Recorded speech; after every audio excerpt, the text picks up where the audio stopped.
Vamos a conocer un poco la estructura de la asignatura de Laboratorio de Práctica Médica, que es la asignatura que nos trae aquí para poder trabajar juntos durante este periodo de tiempo. Y ustedes conozcan un poco el esquema de la asignatura, los criterios de evaluación, la manera en la que vamos a desarrollarla y que conozcan al equipo con el que vamos a estar trabajando, y además de eso vamos a estar viendo ya la primera sesión que corresponde con el tema del sondaje nasogástrico. ¿Okay? Entonces, en este sentido, un punto importante para mí es si ya todos pudieron acceder a la plataforma Wadi virtual con el código que les pasé hace unos días.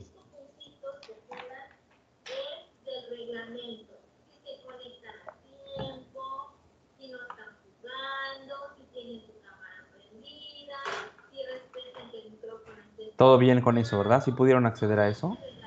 Sí, creo que todos sí pudieron acceder. Perfecto, excelente. Bueno, entonces, pues de manera general vamos a iniciar con la presentación. Pues para los que no me conozcan, yo soy Moisés, soy el coordinador del Centro de Simulación y pues soy el profesor titular de esta asignatura de Laboratorio de Práctica Médica, que es un taller que tiene el propósito de que ustedes puedan desarrollar pues las habilidades necesarias para brindar una atención médica segura en pacientes hospitalizados con una serie de intervenciones de orden práctico que podemos ir realizando. Y la idea del taller es que ustedes vean pues cómo se hace ese esquema, ¿no? O cómo vamos a trabajar con ese esquema de las indicaciones, las contraindicaciones y las complicaciones asociadas a los diferentes procedimientos. ¿Ok? Entonces esa es la idea del curso. Vamos a estructurarnos con una sesión una vez a la semana para poder ir desarrollando las habilidades que nos corresponden a la materia de laboratorio de práctica médica. Entonces ese es un poco el esquema general. Conmigo están los pasantes asignados de simulación que están viendo la parte de laboratorio de práctica médica y que les voy a pedir ahora que se presenten con ustedes para que ustedes los puedan conocer. Aquí debe de estar Cintia, debe estar Roxana y Jacibe, que son pasantes del centro de simulación y que van a estar con nosotros para apoyarnos en la parte de las prácticas y las evaluaciones prácticas, etcétera. Entonces, si se pueden presentar, por favor, chicas.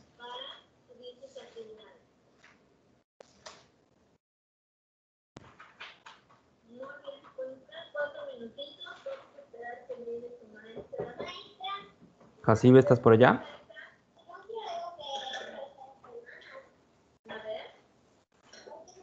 ¿Sí me escucho? Sí, te escuchamos. Ok. Bueno, pues buenos días. Yo soy Jacibe, pasante de la licenciatura en enfermería. Y pues como ya dijo el maestro, vamos a estar apoyándoles en esta asignatura y cualquier duda, pues nos pueden decir a cualquiera de las tres igual. Gracias, Jacibe. Cintia, ¿estás por ahí?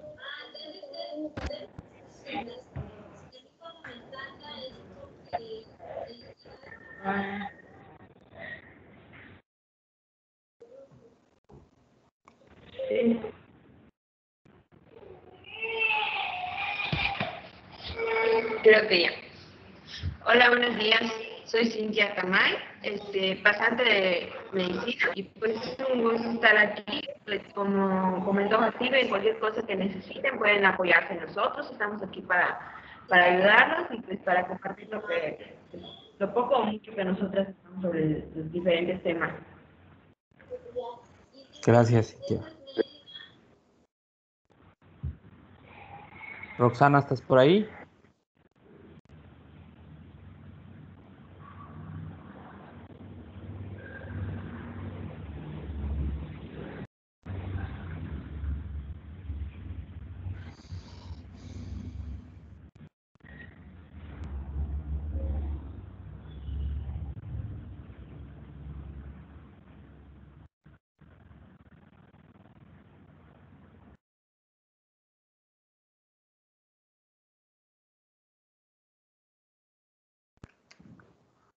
Roxana, ¿estás por ahí?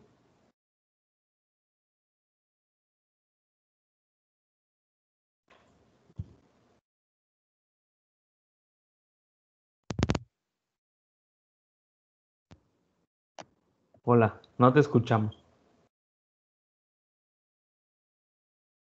¿No me escuchan todavía, doctor? Ya. Ah, bueno. Ya. Pues hola otra vez.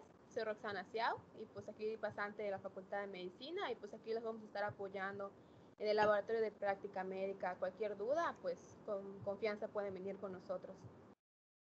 Excelente, gracias Roxana. Bueno, pues ese es más o menos el equipo de trabajo que va a estar interactuando con ustedes. Hay otras personas que vamos a tener alguna interacción, como por ejemplo la química Angélica, que es responsable del laboratorio de análisis clínicos y revisa con nosotros la parte de venopunción. Entonces ya ella la verán en esa sesión para que pueda trabajar con ustedes. Y bueno, aparte del equipo que ustedes vieron, hay otros pasantes también que probablemente puedan trabajar en algún punto con nosotros, pero bueno, de manera general ese es el equipo que va a estar trabajando con ustedes. Bien, y bueno, ahora hay que revisar algunas cosas de la asignatura antes de que pasemos al primer tema.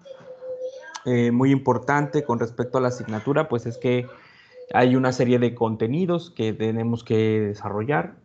Hablamos de 5 procedimientos específicos. Vamos a trabajar con la parte de la colocación de una sonda nasogástrica, la colocación de una sonda vesical, la toma de un electrocardiograma, la realización de una venopunción, ya sea para obtener muestras de sangre o para colocar una venoclisis. Estas son las 5 competencias que vamos a ir desarrollando, o las 5 habilidades que vamos a ir desarrollando con respecto al tiempo. Además de eso, vamos a ver un poquitito sobre seguridad del paciente. Vamos a ver un poquitito sobre el tema de la parte de la realización de ciertos procedimientos para verificar que el paciente sea el correcto y que no tengamos algún tipo de mala práctica en el desempeño, ¿no? Entonces, ese es un poco los contenidos que vamos a ir revisando. La estructura o las estrategias que vamos a utilizar es que nos vamos a ver una vez por semana. Y en ese día de la semana, pues vamos a discutir una serie de casos clínicos. Entonces nosotros les vamos a ir subiendo casos que ustedes deben analizar y que debemos de nosotros discutir en la primera parte de nuestra sesión.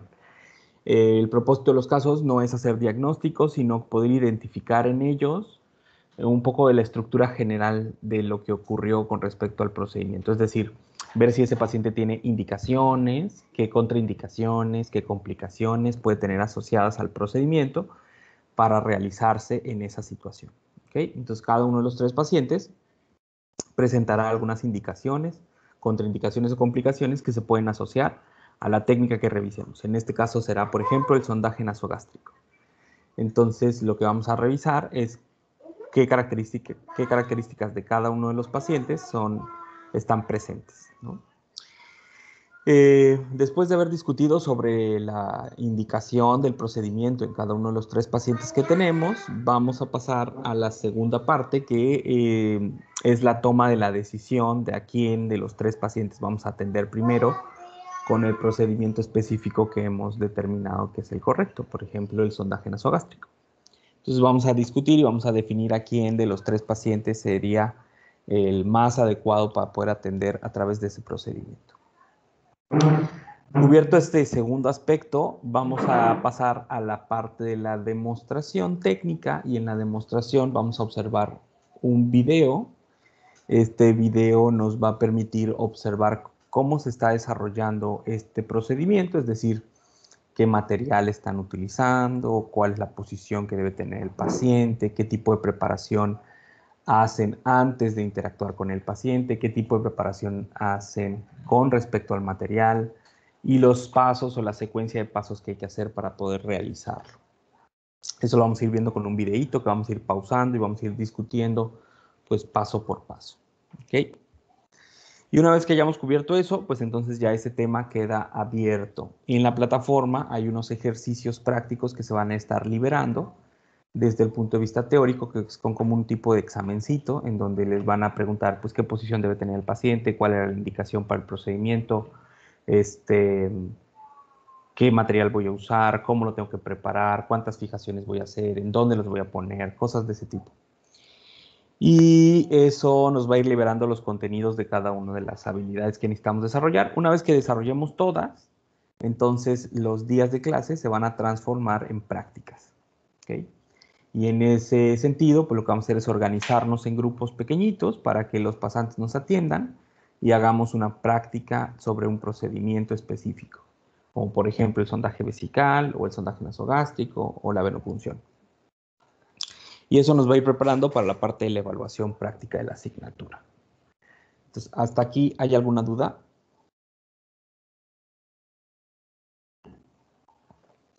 No, doctor. No, doctor. Perfecto, excelente. Bueno, entonces sobre los criterios de evaluación, pues tenemos dos puntos importantes que evaluar. La primera parte es lo teórico, que se relaciona con los contenidos de cada uno de los procedimientos, es decir, cuánto miden las ondas, de qué material están hechos, cuáles son las contraindicaciones absolutas, las relativas, cuáles son los principales puntos específicos a considerar de la anatomía, de la fisiología del paciente, de la posición, etc. Todo lo teórico involucrado en el procedimiento. En ese examen, que lo vamos a hacer a través de la plataforma Wadi Virtual, ustedes tienen que acreditar con al menos 60 puntos esa prueba. Si pasan con esos 60 puntos, entonces ya seguimos en la parte práctica. Si no logran esos 60 puntos, entonces nos quedamos en la parte teórica y hay que ir a nuestra primera oportunidad extraordinaria. Esa parte teórica tiene una representación del 30% de nuestra calificación. Y la parte práctica, pues es que nosotros lo que hacemos aquí es un escenario práctico o una serie como de escenarios prácticos o estaciones prácticas en donde voy a ir desarrollando o demostrar que conozco la indicación, que conozco las contraindicaciones y los pasos fundamentales del procedimiento a través de un examen práctico, ¿no? A distancia.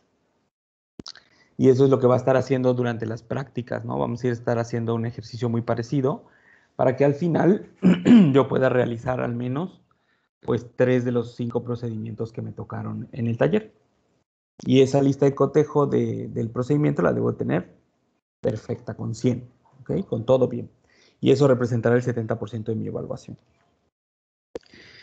Obviamente nos vamos a quedar mucho en la parte del saber cómo hacerlo o poder reconocer ciertas cosas. No vamos a poder trabajar con la destreza motora fina del procedimiento, pero pues esperamos que apenas las condiciones nos lo permitan, pues podamos estar en la escuela y podamos hacer prácticas en donde podamos desarrollar esta parte que es de cómo voy a pasar la sonda y cómo se siente cuando la paso y cosas de ese tipo. Pero bueno, entonces nuestros criterios de evaluación son el examen escrito, que hay que acreditar con el 60 puntos, el examen práctico por estaciones, que hay que acreditarlo con el 100%, y una vez que yo logro esos dos contenidos, ya tengo liberada mi asignatura. Hasta este punto, ¿alguna duda?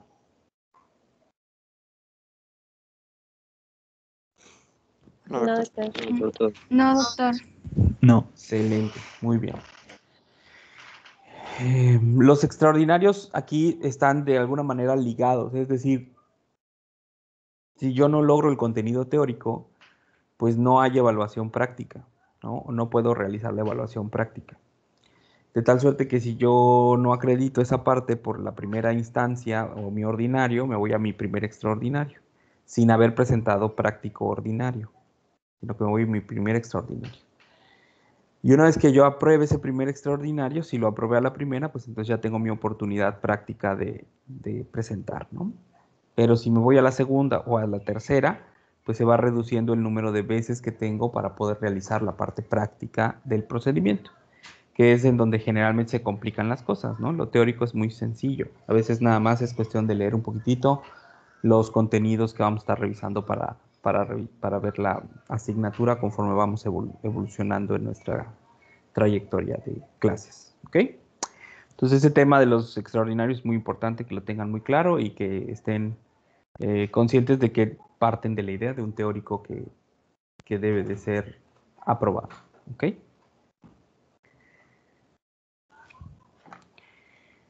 Bueno, entonces, si eso ya está listo, si eso ya está claro, entonces nos vamos a la parte que nos corresponde el día de hoy.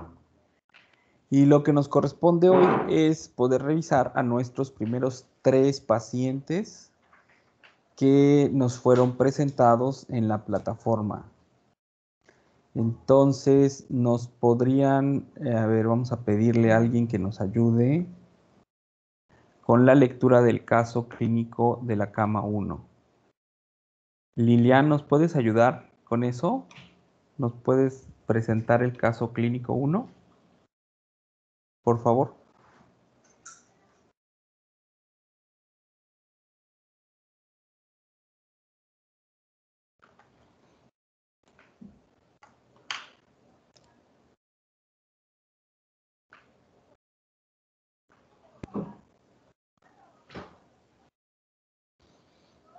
Lilian, ¿estás por ahí?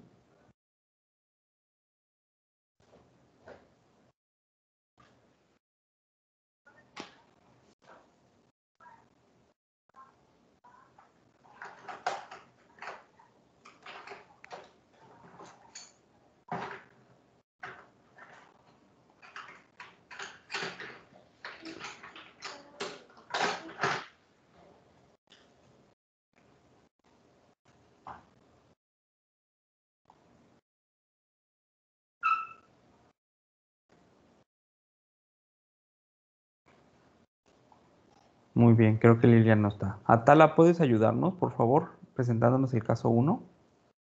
Sí, claro. Gracias. Ok, González Canola Alejandra, tiene 60 años, femenino. Primer contacto, cama 1, diagnóstico, obstrucción intestinal. Tengo que leer los signos vitales igual, ¿no? No, solo si hay alguna cosa extraña y que te llame la atención. Ok. Digamos que vamos, ándale, trata de estructurar como pensando primero en lo subjetivo, o sea, lo que el paciente refiere, luego lo objetivo, lo que encontraste en la exploración física, ¿ok? Luego como un análisis, como lo que tiene el paciente y qué le podríamos, bueno, ahorita vamos a discutir qué le podemos ofertar, pero por lo menos lo subjetivo y luego lo objetivo. Y en los signos vitales, si encuentras algo, si no nada más, pues todo está bien, ¿no? Los signos vitales estables. Okay. Lo leo, ¿no? Por favor. Ok. Se recibe en sala de urgencias paciente femenino de 60 años con antecedentes de hipertensión arterial mal controlada y obesidad. Acude por presentar dolor abdominal tipo cólico generalizado de 48 horas de evolución, acompañado de vómitos de contenido alimentario en 4 ocasiones, en 24 horas. Refiere estreñimiento y sin eliminación de gases, junto con malestar e hiporesia desde el inicio del dolor. A la exploración física se encuentra consciente, orientada, escala de Glasgow, ándale. 15-15, fase álgica, ligera palidez de tegumentos, tórax simétrico, a la inspección movimientos respiratorios sin cambios, a la auscultación murmullo vesicular, precordio rítmico, sin soplos en este momento, ruidos cardíacos de buen tono e intensidad, abdomen sin cambios de coloración o cicatrices, distendido y abundado por panículo adiposo, sin ruidos peristálticos a la auscultación. A la palpación blando, distendido, no se palpan megalias, pero con dolor a la palpación superficial y profunda en epigastro e hipocondrio y franco derecho. A la percusión timpanismo generalizado, extremidades íntegras funcionales, sin edema ni cambios en los reflejos osteotendinosos. Perfecto. Excelente. Muchas gracias, Atala. Entonces, el primer paciente que se nos presenta, ¿qué indicaciones tiene para realizarle un sondaje nasogástrico?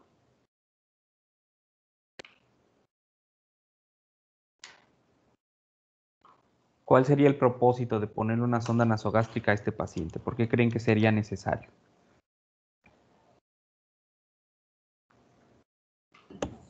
Por la obstrucción intestinal que presenta. Ok. ¿En qué le ayudaría a esa obstrucción tener la sonda, Irene?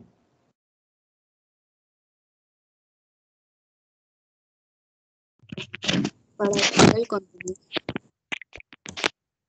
Ok. Si tiene una obstrucción De hecho, está contraindicado, ¿no?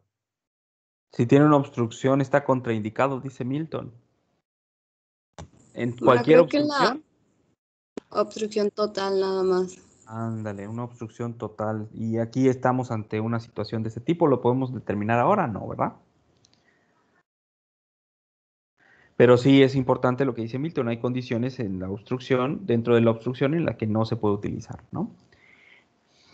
Ok, pero de manera general, habrán visto que las indicaciones de un procedimiento se pueden dividir en dos grandes grupos. Las indicaciones que son de orden diagnóstico y las indicaciones que son de orden terapéutico. ¿Ok?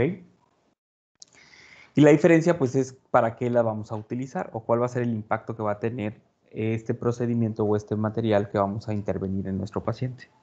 Entonces, en nuestro caso clínico 1, el paciente con un diagnóstico de una oclusión, una probable obstrucción intestinal, la sintomatología que nos refiere es principalmente dolor y distensión, ¿no?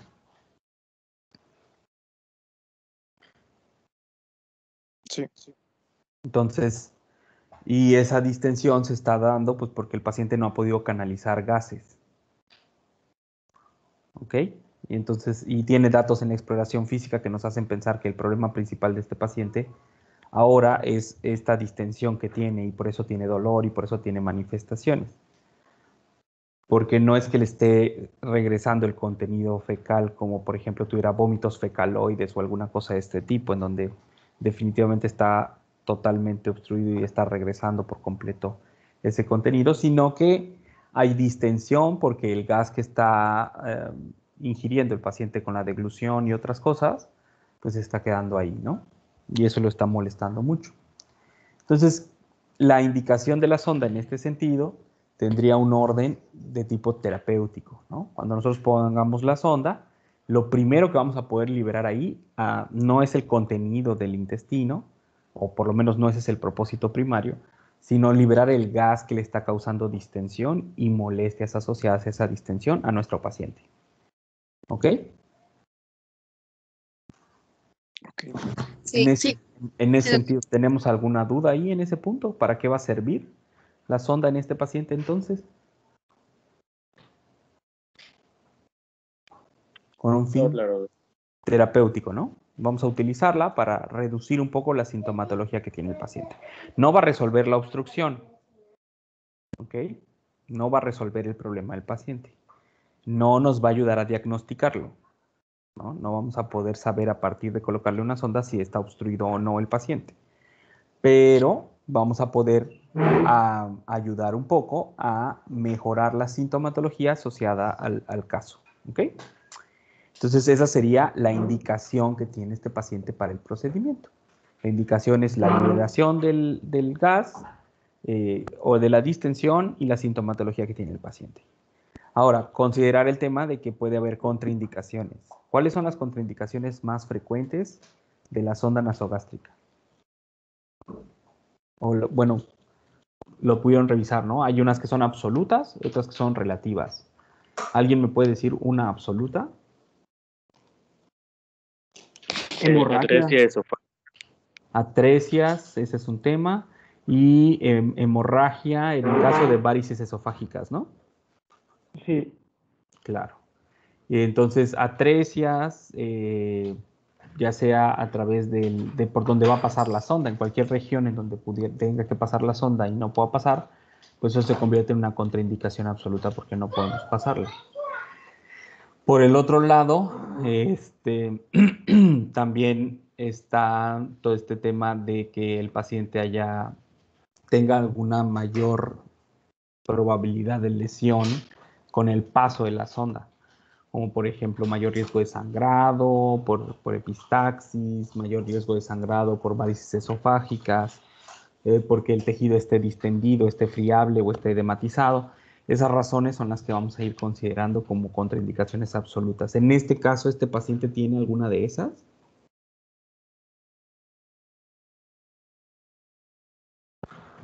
No. No parece, ¿no?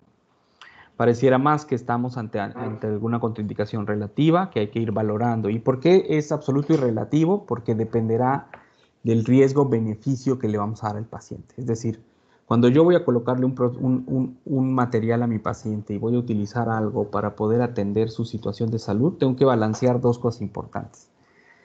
¿Cuáles son los riesgos a los que lo estoy enfrentando? O sea, qué complicaciones podrían haber asociadas a la colocación del procedimiento versus cuál es el beneficio que le voy a dar con el procedimiento. Si no tengo otra manera de obtener ese procedimiento o ese beneficio, entonces valoro la relación que hay entre el beneficio hacia el caso y el riesgo que pone al paciente y tomamos la mejor decisión, ¿no? Entonces, en ese sentido, este paciente tiene una indicación para la colocación de una sonda nasogástrica que le puede dar muchos beneficios para eliminar la sintomatología y lo expone a ciertos riesgos que son los normales, como las infecciones, los sangrados asociados a la técnica, que luego vamos a ir viendo cómo en la técnica vamos a tomar algunas decisiones para evitar o limitar en la mayoría de lo posible este tipo de riesgos asociados al procedimiento. ¿Ok? Hasta este punto, ¿alguna duda? No. Excelente. No, doctor. Muy bien. Todo bien, doctor. Excelente. ¿Algo más que comentar, chicas? Cintia, Roxana o Jacibe sobre este caso.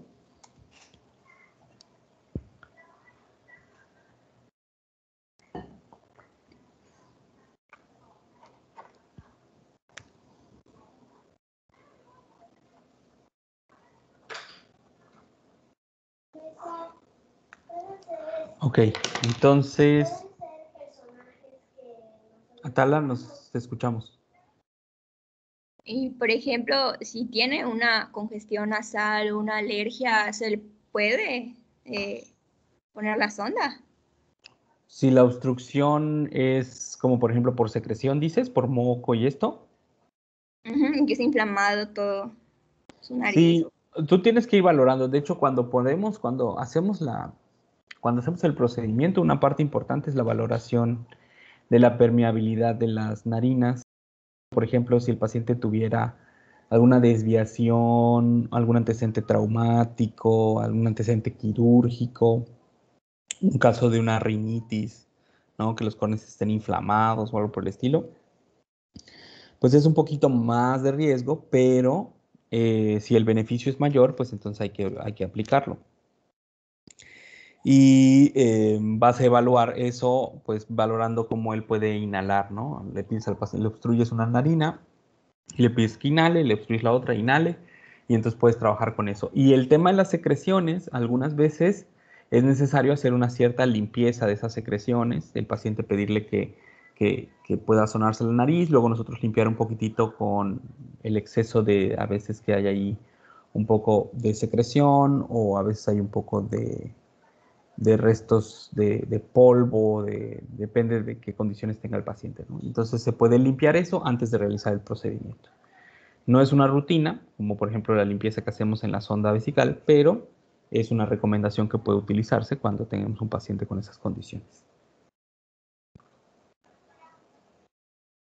¿Ok, Atala? Sí, está bien, gracias. Súper. Bueno, entonces vamos a pasar al caso clínico 2. Por favor, Miguel Ángel, ¿me puedes ayudar con el caso clínico 2?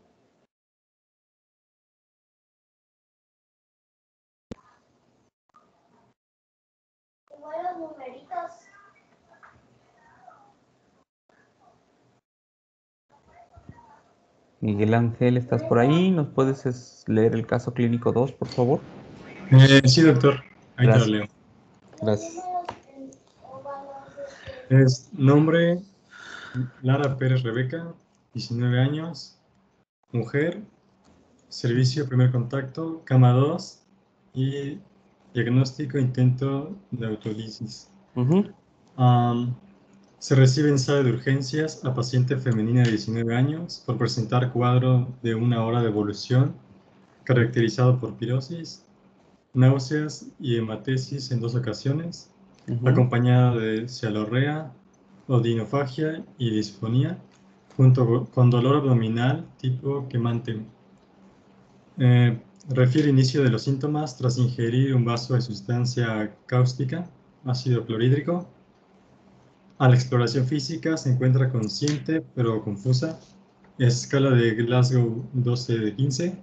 somnolienta, hiperemia peribucal, edema lingual, faringe hiperémica, tórax simétricos, a la inspección movimientos respiratorios sin cambios, a la auscultación murmullo vesical, precordio rítmico, sin soplos en este momento, ruidos cardíacos de buen tono e intensidad, abdomen blando, depresible, peristalsis no audible, doloroso la palpación en epigastrio, sin signos de irritación peritoneal, timpánico a la percusión, extremidades íntegras, funcionales, sin edema ni cambios en los reflejos osteotendinosos. Excelente, muchas gracias, Miguel. Ok, entonces ante este caso, ¿qué es lo que tenemos? Tenemos un paciente que tuvo un intento de suicidio y consumió una sustancia, ¿no? Entonces, ¿tiene indicación para realizar un procedimiento de este tipo, para realizarle un sondaje? ¿Cuál sería esa indicación? Sí, sería limpieza del estómago, por así decirlo.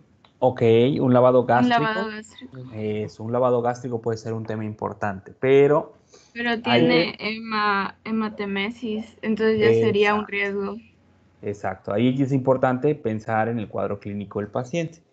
Tiene el antecedente de la hematemesis que nos hace pensar que algo está sangrando, ¿no? Y el paciente está vomitando esa sangre. Eso quiere decir que tal vez la mucosa del esófago esté erosionada o algo del estómago. ¿Cómo podemos distinguir bien de dónde viene el problema? Pues dependiendo del tipo de sangrado que tenemos, ¿no? Del tipo de vómito con sangre que estamos presentando. Si la sangre es muy oscura, ¿qué quiere decir? Que ha sido una sangre digerida. Si la sangre está viva o es rutilante, quiere decir que viene de un nivel mucho más alto, ¿no? Y eso nos podría orientar un poco al cuadro, pero ya convierte el tema en una complicación o una contraindicación. La ingestión de sustancias cáusticas es una contraindicación para el sondaje nasogástrico. ¿Qué quiere decir? ¿Que no se puede aplicar? Sí, pero que hay riesgos, muchos riesgos, ¿no? Y que tal vez sería mejor colocarlo con algún tipo de intervención un poco más directa, como por ejemplo con una endoscopía y poder ir viendo dónde están las lesiones para no tocarlas y no lesionar más o destruir un coágulo que esté deteniendo ahí el sangrado, ¿no? Eso también podría pasar. También un tema que hay que valorar es cuánto tiempo hace que está esa sustancia en el estómago de la paciente o en el sistema digestivo de la paciente. Porque, por ejemplo, si fueran medicamentos y ya se absorbieron, no tiene mucho sentido hacer un lavado cuando ya la sustancia ha sido absorbida por el estómago, por el intestino, perdón, ya ha sido digerida y entonces no tiene mayor sentido meter una sonda cuando ya ha pasado 2, 3 horas después de la ingesta de este tipo de elementos. Que no aplica para esta situación porque estamos hablando de algo que está irritando de manera directa, ¿ok? Entonces, pues en realidad aquí el problema es que el daño ya se ha establecido en todo el lugar en donde estuvo cruzando este ácido y ahora sacarlo del estómago pues no va a hacer gran cosa la diferencia en la presentación de los síntomas que tiene el paciente, ¿no? Entonces la indicación correcta es el lavado gástrico o el abordaje hacia la parte del estómago. La contraindicación que tiene es la haber ingerido sustancias cáusticas y que además presenta un sangrado que aparentemente estuvo activo o está activo en el sistema digestivo, ¿no? Y eso pone en riesgo a nuestro paciente y sería preferible realizar el procedimiento, sí, pero con una visión un poco más directa de la aplicación. ¿Ok? ¿Hasta este punto estamos claros? Sí, todo claro. Perfecto. Entonces, revisemos a nuestro tercer paciente. Jimena, ¿nos puedes ayudar con el tercer paciente?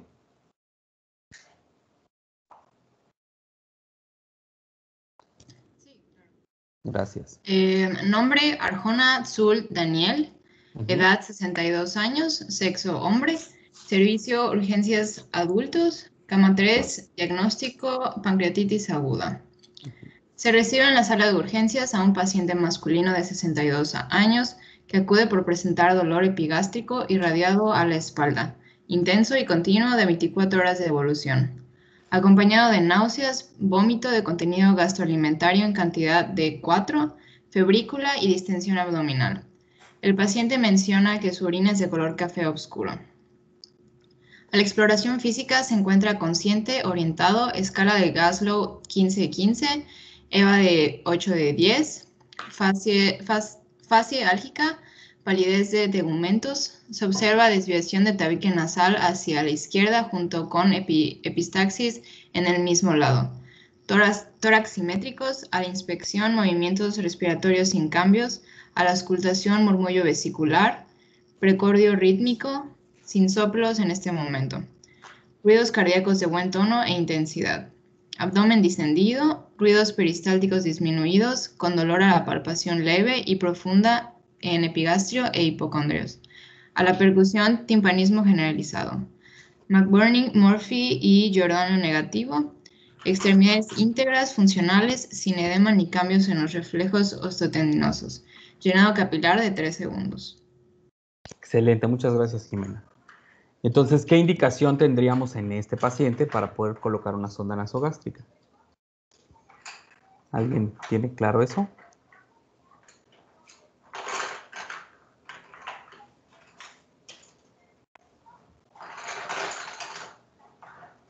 Es un paciente que tiene pancreatitis, aparentemente. ¿Podría ser diagnóstica?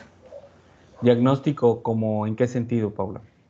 Extraer un poco del contenido gástrico y ver si tiene enzimas pancreáticas. Ok,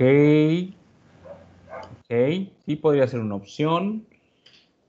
Ok, pero recuerda que ahí el problema es como que el páncreas se va a empezar a lesionar a sí mismo, entonces es más fácil una determinación sérica de las enzimas pancreáticas que por esa vía, ¿no? Pero en este momento, una de las opciones que tenemos con un paciente con pancreatitis es que necesitamos ayuno prolongado, ¿no? Este tipo de pacientes necesitan ayuno porque pues con el alimento que llegue hacia el intestino pues se va a estimular más la producción de esas enzimas pancreáticas. Entonces, si nosotros ayunamos a ese paciente, entonces hay mucho menor riesgo de que se puedan estar produciendo más estas enzimas, ¿no? Mientras se identifica la causa y se trata de revertir. Ahora el tema es cómo limitar el daño. Entonces es parte como del tratamiento integral que le estamos dando a este paciente con pancreatitis, disminuir su ingesta de alimentos o someterlo a un ayuno prolongado. Y eso lo llevaría a nutriciones, ya sea de tipo enteral con una sonda nasogástrica, como es el caso de lo que podríamos plantear, en donde no va a pasar por las mismas regiones para poder estimular, o la nutrición parenteral, que es utilizar otra alternativa que no tenga que ver con el sistema digestivo para poder alimentar a este paciente durante el proceso, ¿no?, de su atención. Entonces, en ese sentido, esa podría ser una de las indicaciones que tendríamos presentes en este paciente, ¿no? Y ese es más o menos de orden terapéutico. Sin embargo, pues tiene el tema de la epistaxis o el sangrado y la desviación del tabique, que son contraindicaciones relativas, ¿no? Porque tiene un antecedente, ¿no?, ahí que es importante y que tendríamos que considerar a la hora de realizar el procedimiento. Entonces esa sería la indicación, el mantenimiento de ayuno prolongado, la alimentación a través de la sonda por parte del paciente por una pancreatitis aguda. Pero también acuérdense que los procesos infecciosos en cualquier parte de la vía pues también son un riesgo, porque además se puede presentar sinusitis y otro tipo de infecciones asociadas a la sonda. Entonces, pues eso también es un tema que hay que considerar. Y bien, hasta este punto, ¿tenemos alguna duda entonces con las indicaciones de nuestros 3 pacientes?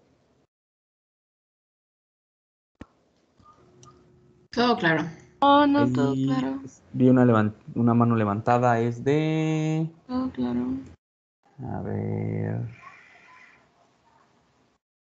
Excelente.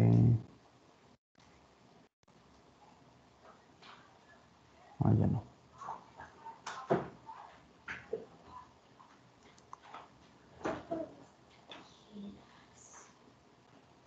Perfecto. Entonces, si tuviéramos que tomar la decisión de a qué paciente le ofreceríamos el procedimiento de los 3 que tuvimos, ¿cuál sería el paciente que tuviera mayores beneficios y menores riesgos de colocarle la sonda nasogástrica?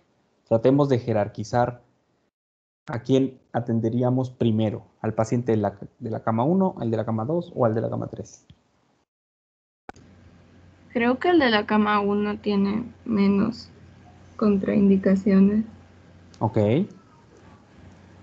Sí, tiene la ventaja de que la sintomatología aguda se podría resolver o podría disminuir con la presentación de la sonda. A diferencia de la paciente que tuvo el intento de suicidio, que su sintomatología no va a diferirse con la sonda. O sea, va a seguir vomitando sangre, va a seguir teniendo los efectos pues, de que la sustancia ya causó en su sistema digestivo. O en el caso de nuestro paciente con pancreatitis, tampoco la sonda va a poder resolver el proceso de inflamatorio del páncreas o el desarrollo del proceso que se está instaurando en su caso clínico, ¿no? En cambio, el paciente de la cama 1 pues puede ayudarle, también podría ir ayudando un poco a descomprimir contenido gástrico y entonces eso también ayudaría un poco a las manifestaciones clínicas que tiene el paciente, ¿no?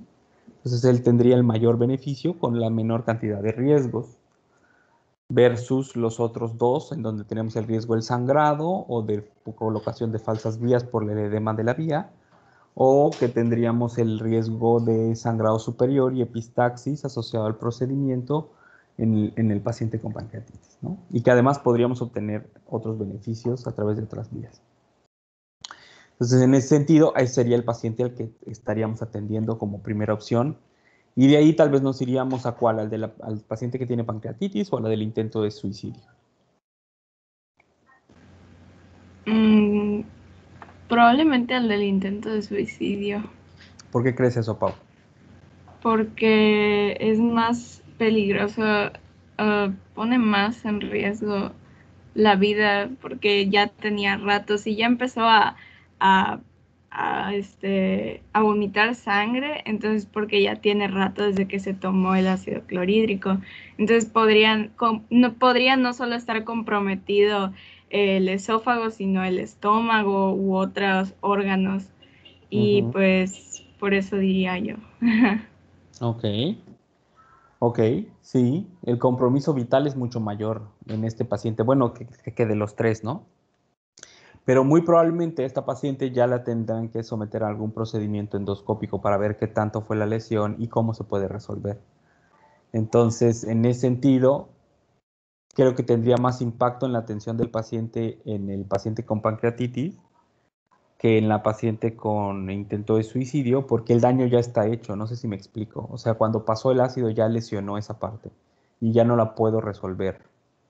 Puedo evitar que se complique, puedo mantener el paciente en ayuno, puedo reducir la secreción, puedo disminuir la inflamación, pero ya no puedo revertir el daño que tiene.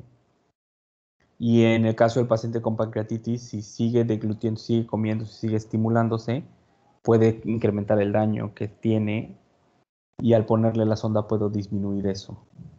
No sé si me expliqué bien en ese punto. Sí. Entonces ahí tendrían que valorar ese tema para poder tomar la mejor decisión. Y también toma en consideración pues, el tema de la edad del paciente y todo lo demás, ¿no?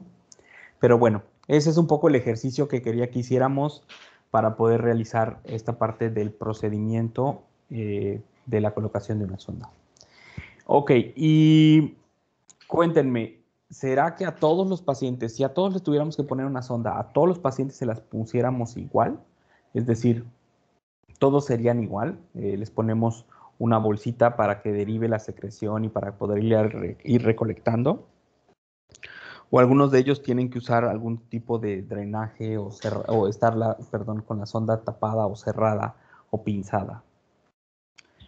¿Leyeron esa parte en el manualito del sondas a derivación versus sondas cerradas? Sondas abiertas versus sondas cerradas.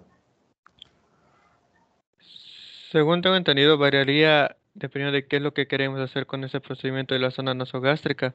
Si queremos, no sé, algún fin de diagnóstico de tomar un poco de contenido estomacal, pues sería una diferente. Si queremos hacer un lavado gástrico o si queremos dar una alimentación suplementaria a nuestro paciente, suponiendo que no puede ingerirlos, o tal vez alguna administración de medicamentos que no pueda deglutir por alguna situación diferente que ella tenga. Ok, sí, claro. Dependerá del propósito de la sonda. Muy bien, como Iván nos dice, si la sonda nos va a servir solo para alimentarlo, o solo para pasarle medicamentos, o solo para llevarlo a una prueba de gabinete, o solo para un propósito específico, generalmente le ponemos la sonda y la dejamos cerrada. Con un taponcito se cierra la sonda y ya no sale la secreción. ¿Ok?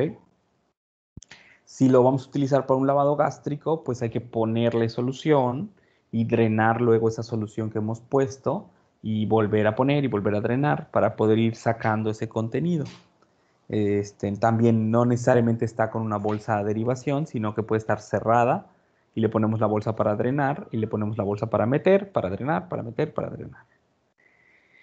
Diferente a, por ejemplo, en el caso de la obstrucción, en donde queremos ir monitorizando cómo se pone esa secreción intestinal, porque si de pronto la secreción intestinal comienza a tener rasgos de fecaloide y demás, quiere decir que hemos tenido un avance en la complicación del paciente. ¿Ok? Entonces, vamos a ir monitorizando cómo es la secreción que sale de esa sonda. Entonces, ahí ponemos una bolsita y la dejamos a derivación y vamos observando cómo se va presentando esa secreción. ¿Ok? Que eso también nos podría servir, por ejemplo, para el caso de la paciente que tuvo el intento de suicidio, que le dejemos la sonda para ver cómo va modificándose la secreción intestinal a partir de la evolución del paciente, ¿no? Entonces, ese tema también es muy importante considerarlo a la hora de aplicar, porque de ahí depende qué materiales voy a utilizar. No en todos los casos necesito una bolsa de recolección. Algunas veces solo necesito un tapón y con una riñonera para poder obtener los métodos de comprobación y luego irme hacia otra secuencia. ¿Ok? ¿Hasta este punto todo claro? Sí, doctor. Sí, doctor. Perfecto. Sí, todo claro. Excelente. Entonces, le voy a pedir a Jacibe que nos comparta el video del procedimiento y lo vamos a ir pausando y vamos a ir discutiendo puntos importantes como la parte de la preparación, la disposición de materiales y los procedimientos técnicos importantes. Entonces, Jacibe, ¿nos ayudas, por favor, con eso?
Roxana, no sé si puedes compartirlo, es que no me deja, no sé por qué. ¿No te deja compartirlo? No, no puedo abrirlo, no sé por qué. Ah, bueno, el archivo no lo puedes abrir. Ajá. Ah, ok. A ver si Roxy puede.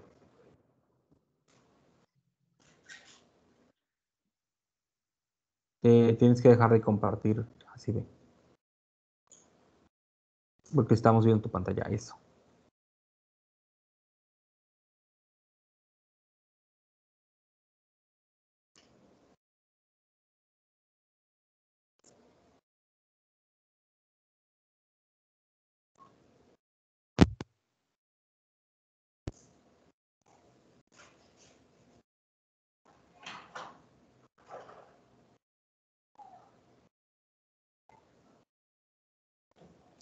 Creo que no tenemos el audio. Roxy, puedes...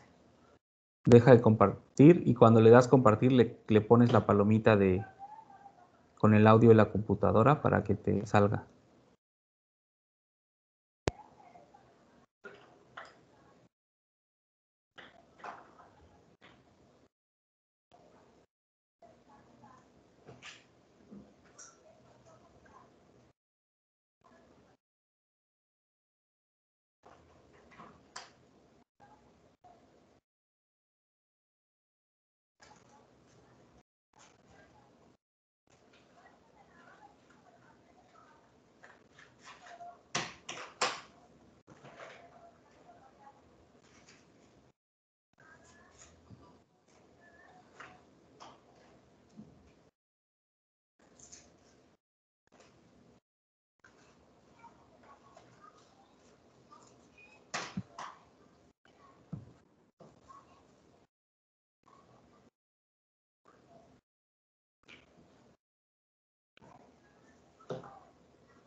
No me deja compartir el audio, doctor.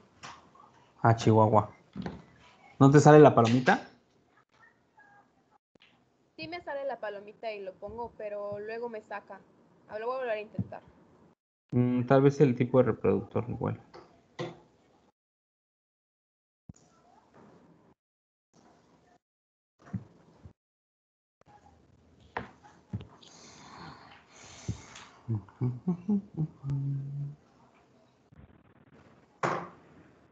Si quieres, yo lo intento igual, a ver si el mío me deja compartir.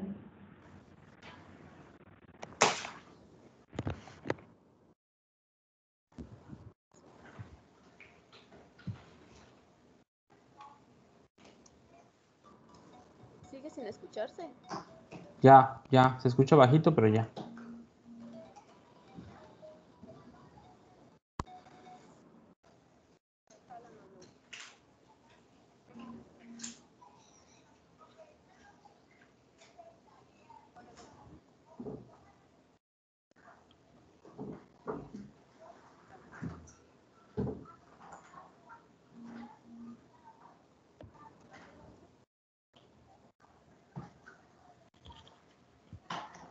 Igual, si le subes a tu audio, tal vez. Se escucha, pero muy bajito. Bueno, muy bien, chicos, nos vemos. Mañana. Nos vemos mañana. Psicoterapéuticos. Diagnóstico, evaluación y manejo de la hemorragia del tubo digestivo alto. Tratamientos abdominales como distensión consecutiva a hilo paralítico, dilatación gástrica aguda y obstrucción intestinal. Lavado gástrico en caso de intoxicación medicamentosa y administración de alimentación o medicamentos. La colocación de una sonda nasogástrica es un procedimiento invasivo que requiere aplicar conocimientos de anatomía y fisiología, también de factores del riesgo. Es importante comprobar los antecedentes de cirugía nasal o desviación del tabique. Probabilidad de fosos nasales. Determinar la presencia de reflejo nauseoso. Evaluar el estado mental o la capacidad de colaborar con el procedimiento. Equipo. Sonda nasogástrica. Estetoscopio. Gel lubricante. Guantes de látex. Jeringa de 20 mililitros. Solución fisiológica. Un vaso de acero inoxidable. Gasas. Cinta adhesiva o fijación. Una bolsa colectora. Realice el lavado de manos para iniciar el procedimiento. Reúna el material y equipo a utilizar y acérquelo a un lado del paciente. Preséntese con el paciente e identifíquelo con la pulsera de su mano o la identificación de la cabecera o pregunte su nombre si está consciente para comprobar su identidad. Informe lo que se le va a realizar, por qué es necesario hacerlo y cómo puede cooperar. Ayude al paciente a adoptar una posición de podio. y apoyar la cabeza en una almohada. Cubra el pecho del paciente con una toalla. Retire prótesis dentarias si existen. Examine la presencia de obstrucciones o deformidades de las fosas nasales, pidiendo al paciente que respire por una fosa nasal mientras se ocluye la otra. Se seleccionará la fosa por la que el paciente respire mejor. Listo, pausa. Vieron ahora la parte de la valoración inicial, ¿no? En la valoración inicial del paciente, como un tema importante es la posición que el paciente tiene, porque eso va a ayudar mucho a que hayan menos complicaciones. Si el paciente está totalmente en decúbito supino, pues es más difícil el paso de la sonda, va a uno luchar más y hay más probabilidades de poder lesionar. En cambio, si lo tenemos en semi-Fowler, pues aunque el paciente empiece a presentar ciertas complicaciones, como por ejemplo se puede estimular el vómito y que quiera vomitar, si el paciente está totalmente acostado hay mayor riesgo de broncoaspiración a que si el paciente está sentado, simplemente por gravedad, ¿no? Y por eso utilizan alguna compresa o algún tipo de recipiente en donde el paciente pueda vomitar o pueda sacar esas secreciones, ¿no? Y una vez que han valorado al paciente, que han identificado que es el paciente correcto, que está indicado el procedimiento y que ya se van a preparar o anticipar para realizarlo, entonces viene la parte de la preparación del material. ¿Ok? Y ahí vean cómo todo lo va poniendo en un campo estéril para poder tenerlo a la mano y poder trabajar con él. Nosotros vamos a hacer alguna práctica sobre enguantado cerrado. Vamos a hacer también una práctica sobre lavado de manos, que es importante que ustedes puedan dominar esas dos habilidades para todos los procedimientos que vamos a estar haciendo. Y como verán, tiene como método ahí el paciente, el tratante tiene ahí un vasito con agua para poder ayudar a deglutir al paciente con la sonda en parte del procedimiento. Entonces, la evaluación inicial del paciente es muy importante. Ahí implica todo este tema de la privacidad del paciente, la identificación del paciente correcto, la posición adecuada, la indicación de la sonda y la corroboración de los materiales que tenemos. Y luego viene la parte en donde se preparan los materiales, que es lo que vamos a estar viendo ahora, hasta la inserción, ¿no? Donde vamos a pausar en la medición de la sonda para poder ir viendo ese tema que es importante. Gracias, Rob. ¿Podemos seguir?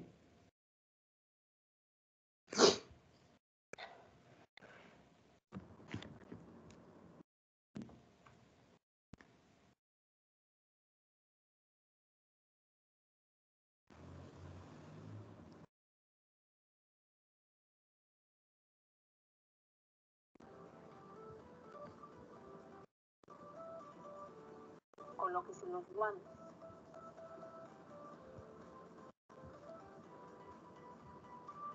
Use la sonda para marcar la distancia.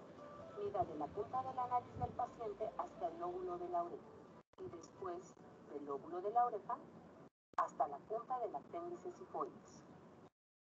Esta longitud corresponde aproximadamente a la distancia desde las fosas nasales al estómago. Verifique el punto de medida marcado en la sonda. Lubrique la punta de la sonda con gel lubricante o solución fisiológica para facilitar la inserción. Inserte la sonda con su curvatura natural hacia el orificio nasal seleccionado, siguiendo la anatomía. Pida al paciente que incline la cabeza un poco hacia atrás. Introduzca despacio la sonda hacia la nasofaringe. Una vez pasando la resistencia de los cornetes, se habrá llegado a la orofaringe. El paciente lo notará y puede experimentar náuseas. Se le pedirá que se relaje, que incline la cabeza hacia adelante, que intente tragar saliva o un sorbo de agua. Con la colaboración del paciente, introduciendo la sonda de 5 a 10 centímetros con cada deglución, hasta introducir la longitud indicada, quedará bien colocada. Perfecto. Hasta aquí, Rox, por favor, un momento. Y pueden ver que pinza para que la secreción no esté pues ahí saliendo por todos lados. Depende mucho de la indicación. En este caso, en nuestro paciente, esperamos mucho que pueda salir secreción y que pueda salir contenido gástrico ahí y mucho aire también, porque está distendido. Entonces ahí hay que manipular la sonda con mucho cuidado porque en ese momento se puede presentar pues la salida de esa secreción. Como vieron, en el primer punto crítico era la medición de la sonda en el paciente. Y ahí es muy importante seguir esa secuencia. Luego a veces se toman otra secuencia y piden desde el lóbulo a la nariz y de la nariz al epigastrio. Ahí es muy importante como seguir la secuencia lógica de la nariz hacia el lóbulo y del lóbulo hacia el epigastrio. Y como ven, la sonda que utilizamos, que se llama sonda de Levin, tiene una serie de poros o fenestras en el extremo terminal y tiene unas marcas radiopacas cada 10 centímetros que nos permiten ir midiendo un poco aproximadamente la aplicación de este tipo de dispositivos, ¿no? Entonces es muy importante determinar en la medición la cantidad de sonda que vamos a introducir, pero recuerden que es un tema aproximado, no es un tema definitivo en esa determinación porque no es una determinación exacta. Y otro punto importante cuando hacen esa manipulación es que eviten contaminar la sonda con tener contacto con la cara del paciente, con la ropa del paciente, etc. Entonces ahí es muy importante tomar esa consideración para no contaminar el procedimiento. Luego viene la inserción y la principal complicación asociada a la inserción es el sangrado. Y eso ocurre en ese plexo que ustedes recordarán de sus primeros años de formación en anatomía, que está en la región de la fosa nasal, más hacia la región anterior, perdón, o medial, que hacia la región lateral. Entonces, por eso generalmente entramos sobre los bordes laterales para poder evitar pegarle ese plexo y que se pueda sangrar. El siguiente punto de sangrado son los cornetes, y ya de ahí lo complicado es la orofaringe, en donde el paciente empieza a toser o a veces la sonda sale por la boca. Y ahí es donde el uso de un popote con agua y un vaso con agua y un popote ayuda mucho a la deglución o pedirle al paciente que degluta su propia saliva. Esas condiciones nos pueden ayudar mucho a un procedimiento eficiente o con menos riesgos. También a veces pedirle al paciente que tome el mentón y lo pegue con relación al ángulo esternal le ayuda también a tener una mejor posición para el paso de la sonda. ¿Okay? Recuerden que aquí no hay que estar luchando ni intentando empujar la sonda a la fuerza, sino que debe de pasar sin mayor complicación, con molestias para el paciente, pero sin mayor complicación, para que este procedimiento se pueda desarrollar sin ningún tipo de riesgos para el paciente. Una de las complicaciones que pueden ocurrir después de pasar la orofaringe es que la sonda se vaya hacia la vía aérea y entonces el paciente va a empezar a presentar ciertas manifestaciones, como por ejemplo que se pone diaforético, tiene tos, dificultad para respirar, o que la sonda empieza a tener un vapor ahí importante. Esos datos nos harán darnos cuenta de que estamos en la vía aérea, aunque también existe la idea de poner el extremo distal de la sonda con relación a un vaso y ver si salen burbujas, estás en la vía aérea, pero en general te das cuenta mucho antes de llegar a ese procedimiento, ¿no? Y es importante mantener control de la sonda durante la fijación porque el paciente con la deglución o con toser puede desplazar la sonda del lugar. Entonces, habitualmente entramos en la marca que nos dio, más o menos 10 o 20 centímetros, para poder estar seguros de que toda la sonda está en el lugar correcto. ¿Ok? Adelante, Rox, gracias.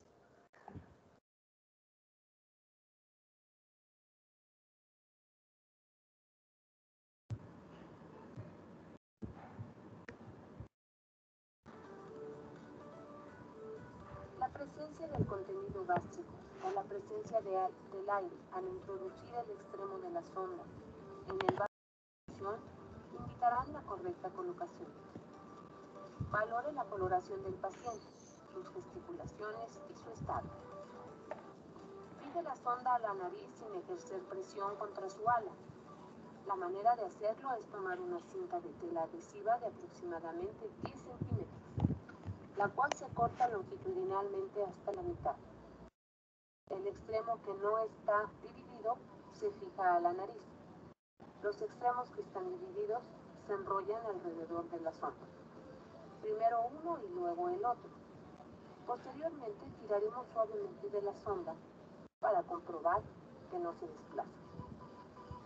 Una vez determinada la posición, conecte la sonda a una bolsa recolectora y retire la pinza, la toalla de tórax del paciente y suba el barandal.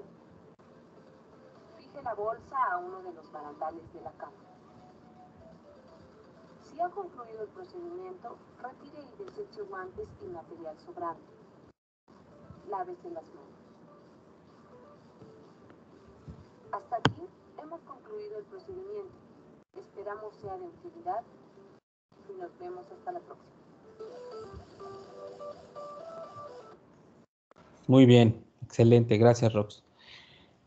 Bien, como pudieron ver, la última parte del procedimiento es corroborar que estás en el lugar correcto y hay varios sitios, hay varias técnicas para hacerlo. La que generalmente más se utiliza es utilizar la jeringa y auscultar el epigastrio para poder escuchar las burbujas cuando pasemos el gas. Esa es una opción que podemos tener para poder hacer esa verificación. Hay otra que es tomar el contenido gástrico y ponerle una tira reactiva. Y la otra es la de las burbujas, ¿no? ¿Depende de qué? Pues depende de la condición del paciente. De eso depende cuál es el método que vamos a utilizar. Lo importante es corroborar bien que estemos en el sitio correcto. Y generalmente se corrobora y luego se fija la sonda.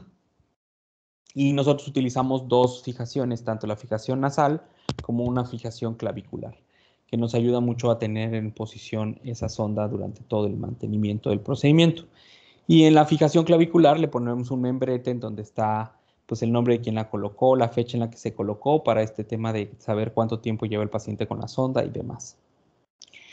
Y hay una serie de consideraciones posteriores a la sonda que le tenemos que dar al paciente, como qué cuidados debe tener, si va a tener su aseo normal de la boca sin complicaciones, que la bolsa debe estar en un punto específico si es que tiene bolsa, porque si la eleva, pues entonces el contenido se puede pasar a través de manera retrógrada hacia la sonda, etcétera, ¿no? Todo ese tipo de consideraciones hay que definirlas, no debe tener dolor, no debe tener ninguna manifestación asociada, y eso es importante que el paciente lo sepa para referirlo en el caso de que fuera necesario, ¿no?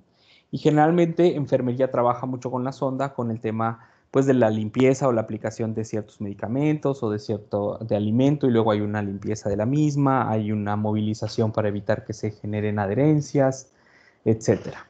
Ese es un tema importante también a considerar. Y ya luego dejar al paciente en la posición en la que lo encontramos, limpiar toda la zona y desechar el material correspondiente. Eso es muy importante para la parte de la colocación de la sonda. Y no sé si tengan alguna duda hasta este punto.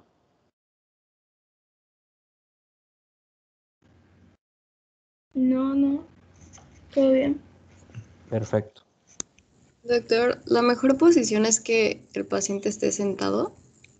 La mejor posición es que el paciente esté al menos en semifowler, si no puede ser en un Fowler total. Ok, gracias. Ok. Recuerden que el propósito de esa posición es evitar que el paciente pues broncoaspire. Y también por eso una de las contraindicaciones relativas que tienen es que el paciente pueda estar en estado de coma para ponerle una sonda, ¿no? Si no está consciente es más difícil porque no tienes la cooperación del paciente.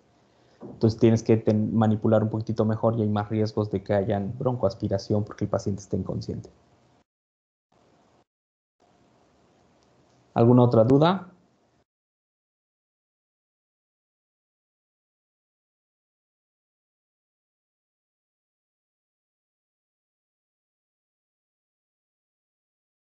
¿No? Perfecto.